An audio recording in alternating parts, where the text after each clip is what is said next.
നമസ്കാരം. T20 Indian ടീമിന്റെ പുതിയ ക്യാപ്റ്റനെ കുറിച്ചുള്ള ചർച്ചകൾ ചൂടുപിടിക്കവേ മലയാളി സൂപ്പർ താരം സഞ്ജു സാംസണിന് പിന്തുണയുമായി മുൻ ഇതിഹാസ താരം രവി ശാസ്ത്രി കൂടി എത്തുന്നു. പലരും എത്തുന്നതിന്റെ കൂട്ടത്തിൽ തന്നെയാണ് രവി ശാസ്ത്രിയുടെ വാക്കുകൾ കൂടി സോഷ്യൽ മീഡിയയിൽ ഇപ്പോൾ ചലഞ്ചിങ് ആയി തന്നെ മാറുന്നത്. പലരും പലരുടെ പേര് പറയുന്നുണ്ട്. ശരിക്കും പറഞ്ഞു കഴിഞ്ഞാൽ സൂര്യകുമാർ യാദവിന്റെ പേരിനോടൊപ്പം തന്നെ ശ്രേയസ് അയ്യറിന്റെ പേരും അതുപോലെ തന്നെ ഇപ്പോൾ ഇത് സഞ്ജുവിന്റെ പേരും കേൾക്കുന്നുണ്ട്. സൂര്യകുമാർ യാദവിന്റെയും ശ്രേയസ് അയ്യറിനെയും പോലെ തന്നെ അത്ര എത്തിലേക്ക് ഉയരാൻ സഞ്ജുവിന് സാധിച്ചു എന്നതാണ് അഭിമാനിക്കാവുന്നത്. സൂര്യകുമാർ യാദവിന് ശേഷം നായക സ്ഥാനത്തേക്ക് സഞ്ജു തീർച്ചയായും നല്ലൊരു ഓപ്ഷനാണെന്ന് അദ്ദേഹം ചൂണ്ടിക്കാട്ടുകയും ചെയ്തു. ഇതിന്റെ കാരണങ്ങളും മുൻ കോച്ച് കൂടിയായ ശാസ്ത്രി വിശദീകരിക്കുകയാണ്. അധികം വൈകാതെ തന്നെ സൂര്യയെ നായക സ്ഥാനത്ത് നിന്നും മാറ്റിയേക്കുമെന്നാണ് സൂചനകൾ. ജൂലൈയിൽ ഇംഗ്ലണ്ട് 5 T20കളുടെ പരമ്പരയിൽ ഇന്ത്യ കളിക്കുന്നുണ്ട്. ഈ പരമ്പരയ്ക്ക് ശേഷം പുതിയ ക്യാപ്റ്റനെ കുറിച്ചുള്ള ചർച്ചകൾ നടത്തുമെന്നായിരുന്നു കുറച്ചു മുൻപ് PCCIയുമായി ബന്ധപ്പെട്ട വൃത്തങ്ങൾ അറിയിച്ചത്. ICC റിവ്യൂ എന്ന ഷോയുടെ പുതിയ എപ്പിസോഡിൽ സഞ്ജിത് ഗണേഷനുമായി സംസാരിക്കവെയായിരുന്നു ഇന്ത്യൻ നായക സ്ഥാനത്തേക്ക് സഞ്ജു സാംസണിനെ പിന്തുണച്ച് രവി ശാസ്ത്രി സംസാരിച്ചത്. സൂര്യകുമാർ യാദവ് എങ്ങനെ മുന്നോട്ട് പോകുന്നു എന്നതിനെ ആശ്രയിച്ച് 2028 അടുത്ത T20 ലോകകപ്പിന് മുൻപ് ഇന്ത്യ പുതിയൊരു ക്യാപ്റ്റനെ അന്വേഷിച്ചേക്കാനുള്ള സാധ്യതകളുണ്ട് എന്നാണ് രവി ശാസ്ത്രി അദ്ദേഹത്തിന്റെ വാക്കുകളും അറിവും കൊണ്ട് വെളിപ്പെടുത്തുന്ന ചില സൂചനകളിൽ പറയുന്ന ഒരു കാര്യം.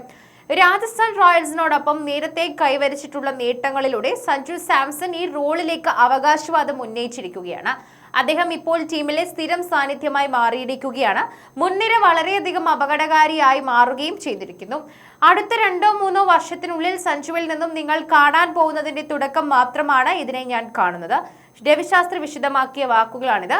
2021 മുതൽ 25 വരെ തുടർച്ചയായി 5 വർഷങ്ങൾ തന്നെ രാജസ്ഥാൻ റോയൽസിനെ IPL നയിച്ചതിന്റെ അനുഭവ സമ്പത്ത് സഞ്ജുവിനുണ്ട്. 2022 ടീമിനെ റണ്ണറപ്പ് ആക്കാൻ കഴിഞ്ഞത് അദ്ദേഹത്തിന്റെ കരിയറിലെ പൊൻതൂവൽ കൂടിയാണ്. അതിനുശേഷം 2024 റോയൽസിനെ പ്ലേ ഓഫിലും സഞ്ജു എത്തിച്ചിരുന്നു. അന്താരാഷ്ട്ര ക്രിക്കറ്റിലേക്ക് വന്നാൽ കരിയർ ബെസ്റ്റ് ഫോമിലാണ് അദ്ദേഹം ഉള്ളത്. സമാപിച്ച ICC T20 ലോകകപ്പിലെ കിരീട വിജയത്തിൽ ഇന്ത്യ ഏറ്റവും അധികം കടപ്പെട്ടിരിക്കുന്നതും സഞ്ജുവിനോടാണ്. പ്ലെയർ ഓഫ് ദി ടൂർണമെന്റ് പുരസ്കാരവും ഇത് ശരിവെക്കുന്നു. ഫൈനൽ ഉൾപ്പെടെ തുടരെ 3 80+ സ്കോറുകളാണ് അദ്ദേഹം കുറിച്ചത്. സഞ്ജു സാംസണിനെതിരെ നേരത്തെ ഉണ്ടായിരുന്ന പ്രധാന വിമർശനം സ്ഥിരത പുലർത്താൻ കഴിയുന്നില്ല എന്നതായിരുന്നു. പക്ഷേ ഇപ്പോൾ ഈ പോരായ്മ അദ്ദേഹം പരിഹരിച്ചിട്ടുണ്ട്. അത് കഴിഞ്ഞുവെന്നും രവിശാസ്ത്രി ചൂണ്ടിക്കാണിക്കുന്നുണ്ട്. സ്ഥിരതയില്ലാത്തവരെന്ന പഴയ ചോദ്യങ്ങൾക്കെല്ലാം സഞ്ജു സാംസൺ ഇപ്പോൾ തടയിട്ട് കഴിഞ്ഞുവെന്നാണ് എനിക്ക് തോന്നുന്നത്. അദ്ദേഹത്തിന് കഴിവെല്ലായ്പ്പോഴും ഉണ്ടായിരുന്നു. പക്ഷേ ആ കഴിവിനോട് സഞ്ജു നീതി പുലർത്തിയിരുന്നതായി ആളുകൾ നിരാശപ്പെടുത്തിയ കാര്യങ്ങളും സംസാരിക്കുന്നു. പക്ഷേ T20 ലോകകപ്പിൽ അദ്ദേഹത്തിന്റെ പ്രകടനം എടുത്തു പറയേണ്ടതാണ്. ഏറെക്കുറെ തനിച്ചാണ് വലിയ മത്സരങ്ങളിൽ ഇന്ത്യയെ സഞ്ജു ജയിപ്പിച്ചത്. Quarter final, West Indies super 8, semi final എന്നിവയെല്ലാം തന്നെ അദ്ദേഹം കാണിച്ച പക്വത പ്രശംസനീയമാണ്. ഇപ്പോൾ IPLലും ഇത് ആവർത്തിക്കുന്നു. ഇവയെല്ലാം ഭാവിയിൽ നേതൃസ്ഥാനത്തേക്ക് സഞ്ജു നല്ലൊരു ഓപ്ഷനാണെന്നും തെളിയിക്കുന്നുണ്ട്.